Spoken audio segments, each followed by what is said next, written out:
health. It's a startling statistic. A recent Surgeon General's report found 73% of young people, young adults, teens struggle with feelings of loneliness and isolation.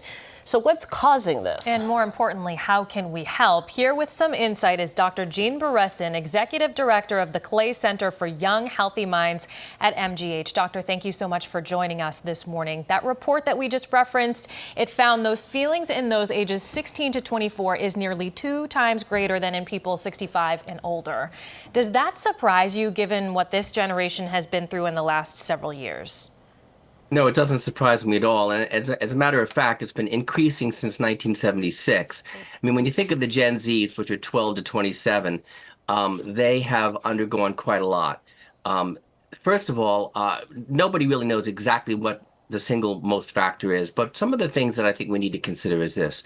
Since the 80s, they've been completely overscheduled, 24/7 in terms of academics, sports, community service, getting an internship, work. And they'd have, back when most of us were growing up, we had the time to kind of hang out and learn social emotional skills and just be with each other. So that's number one. The second one that's often cited is social media. It breeds anxiety, fear of missing out, high drama. On the other hand, during the lockdown, social media was awesome. It was a way of connecting. So it has its pluses and minuses, but social media can be devastating, especially if there's cyberbullying.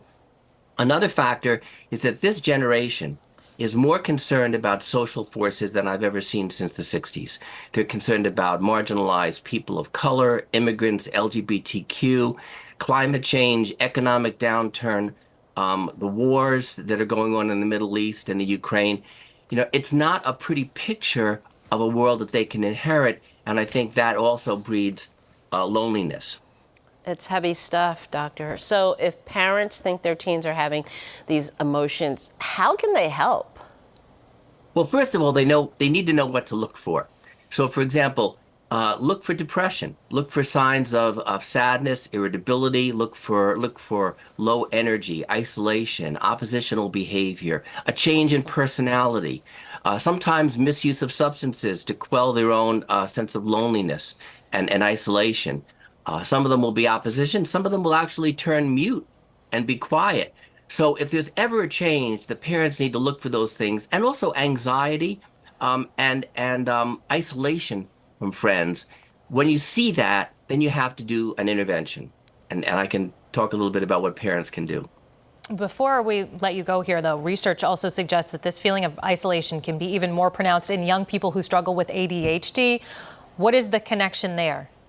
Well, ADHD, if you're hyperactive, many kids with ADHD are impulsive, they're in your face, they're interrupting, they're butting in line, and they do behave, they actually commit behaviors that really isolate themselves from others. And the quiet, inattentive types are really isolated, mute, and they're excluded as well. Oftentimes, ADHD is coupled with depression, anxiety, obsessive compulsive disorder, and those problems compound the attention deficit disorder. So we need to be extremely concerned about kids with ADHD and help them learn appropriate social skills so that they can avoid loneliness, because a recent study showed that they're more lonely than other kids.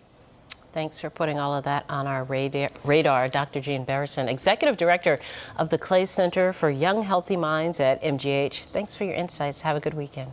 Thanks, you too. And we will put several links with resources for parents and teens on our website, WCVB.com.